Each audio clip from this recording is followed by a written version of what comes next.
Mobutu Sese Seko, président du Zaïre, a épousé 2 sœurs jumelles. Voici l'histoire de Bobby et Kosia Ladawa.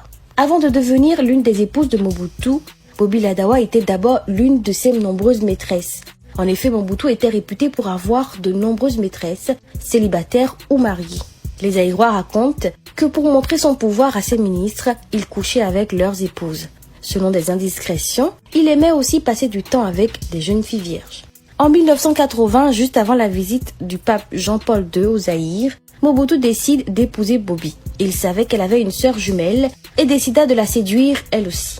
Kosia commença alors à fréquenter discrètement le président dans le dos de sa sœur jumelle. Mais en réalité, Kosia était la femme de Lito, l'oncle de Mobutu. Les 2 hommes avaient à peu près le même âge. C'est d'ailleurs grâce à Lito que Mobutu a rencontré Bobby. À cette époque, il était marié à Mama Mobutu, qui est décédée en 1977.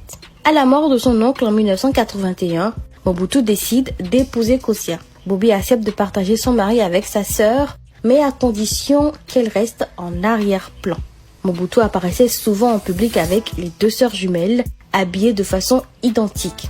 La cohabitation entre les 2 sœurs se passait bien, malgré quelques disputes. Bobby a eu 4 enfants avec Mobutu et Kosia, la seconde première dame, en a eu 3.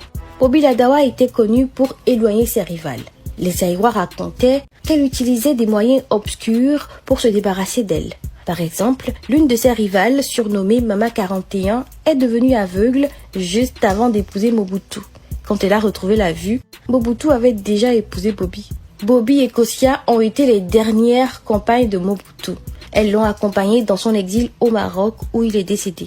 Les 2 veuves ont décidé de ne pas retourner au Congo tant que le corps de Mobutu n'y sera pas rapatrié et que des funérailles nationales ne seront pas organisées en son honneur.